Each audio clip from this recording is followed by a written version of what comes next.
já é uma unidade de informação um pouco maior, um pouco mais pesada, digamos assim. 1000 megabytes, você já tem a unidade de gigabyte. 1000 gigabytes, você tem a unidade de terabyte. E 1000 terabytes, você chega no petabyte. Tudo bem? Então, nessa tabela aqui, você já tem uma referência das principais unidades utilizadas para medir a informação. Por exemplo, a memória. Lembra que eu comentei com vocês no slide anterior que a memória guarda informações temporariamente, né? Uma quantidade de memória ideal para os dias de hoje, né, chega aqui já na casa dos gigabytes, né?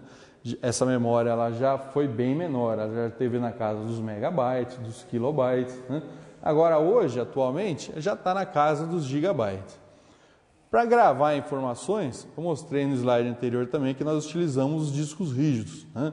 Para gravar informação, você tem o HD, o CD, o DVD, né? O terabyte é hoje uma unidade de referência utilizada para medir a capacidade de um disco rígido, né? 1 terabyte, né, correspondente aí a 1000 gigabytes, já é um excelente disco rígido, né? Memória, você já tem na casa dos gigabytes. Por que a memória não chega na casa do terabyte? Porque, como eu falei anteriormente, a memória ela não grava as informações, né? Ela apenas funciona como processo transitório da informação, enquanto você está manipulando ela, né? Enquanto você está trabalhando com ela, a memória está guardando a informação. A partir do momento que você passa para uma outra operação ou desliga o computador, a memória é limpa, né? Ok? Tranquilo essa tabelinha? Lógico que aos poucos vocês vão memorizando essas tabelas, tá? Só para vocês terem uma ideia geral. Bom, concluindo então sobre o funcionamento do computador. Nós temos o processador, a central. Aqui nesse gráfico, aqui nesse slide, já tem um detalhamento melhor de como que funciona essa central. Lembra que eu comentei para vocês que o que realiza todos os processos, procedimentos do seu computador é a CPU, é o processador realmente. Só que aqui nesse slide você já tem um desmembramento do processador. Hoje o processador ele não é responsável sozinho por todos os processos da máquina. Ele tem o auxílio dos chipsets. Aqui nesse slide eu mostro 2 chipsets, os principais, né? O chipset norte e o chipset sul, né? O chipset sul, né? Ele realiza os procedimentos com relação aos discos, né? Todos os processos realizados pelos discos passam pelo chipset sul. O chipset norte ele já faz o controle dos periféricos, tá? Nesse gráfico eu tenho essa demonstração aqui. Os discos podem ser tanto os discos rígidos, né, como os CDs, os DVDs, né? O chipset sul realiza o controle desses discos. Já o chipset norte realiza o controle dos periféricos, né? Aqui são os slots, os encaixes das placas que controlam os periféricos, né? A gente vai abordar isso ao longo da aula, mas já é importante você frisar aí na sua mente que cada periférico é controlado por uma placa. Aliás, tudo, né, gente, é controlado por uma placa, né? Até essa televisão, internamente, ela possui uma placa. O micro-ondas da sua casa possui internamente uma placa, né? O computador não vai ser diferente, né? Para você conectar no seu computador qualquer tipo de componente, internamente você vai ter uma placa. E aqui é onde você encaixa essas placas. Agora, quem gerencia essas placas é o chipset norte, tudo bem? Então veja que o chipset ele é um componente do seu computador que vai auxiliar o processador a realizar as tarefas, né? Então veja só, aquilo que o chipset norte e o chipset sul processou, né, ele passa enfim para o processador guardar nas memórias, né? Esse gráfico aqui está representando 2 processadores, né? Hoje é comum isso, você ter um processador, mas com 2 núcleos ou até mais, né? 4 núcleos, por exemplo, né? E esses processadores ligados às memórias do seu computador. Então, esse gráfico, ilustra bem como que funciona, enfim, a sua CPU, como que funciona o seu processador, tudo bem? Ao longo do curso, nós vamos aprender, por exemplo, a instalar esses discos, né? A instalar esses processadores, a instalar as memórias, né? Ao longo do curso, nós vamos aprender a fazer todas essas instalações, né? Mas é importante que você entenda o funcionamento, né? Até para você saber o que você está fazendo, tudo bem? Clock. O clock, para nós, ele vai ser fundamental, por quê? Porque através de bit, bytes, kbytes, gigabytes, megabytes, né? Terabytes, petabytes, como havia explicado no slide anterior, você consegue medir a capacidade de armazenamento de uma máquina, né? Quanto que cabe nos discos ou na memória do seu computador.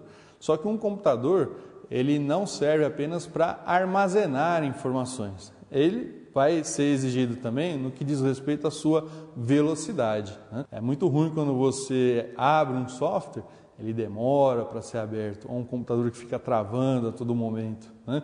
Então é importante que ele possua velocidade. Agora, para medir a velocidade do computador, para medir a velocidade com que essas informações são processadas, né, nós temos o clock. O clock, ele dá para você a medida de hertz que funciona no seu computador, né?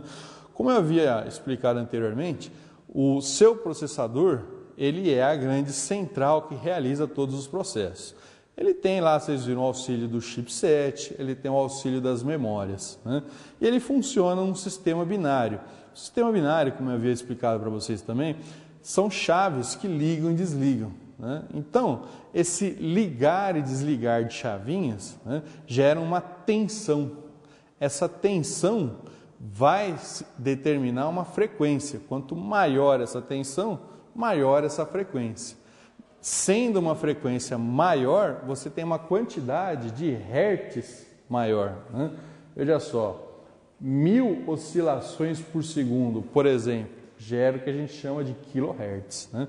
O que são oscilações? Oscilações é o liga e desliga, né? Quando você fala, por exemplo, que uma pessoa está oscilando ou que alguma coisa está oscilando, vamos supor essa lâmpada. A gente fala que essa lâmpada está oscilando, significa que ela está caindo de energia ou subindo, né? Ela está oscilando, ela não está contínua, né? E o seu processador, ele oscila. E um detalhe, quanto mais ele oscila, melhor. Quanto maior a frequência dele, melhor. Por quê? Porque significa que ele está desligando e ligando transistores mais rapidamente.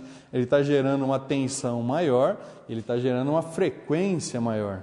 Ou seja, quanto maior o número de oscilações dele por segundo, melhor, né? Por exemplo, 1 kHz, né, é o equivalente a 1000 Hz, tá ok?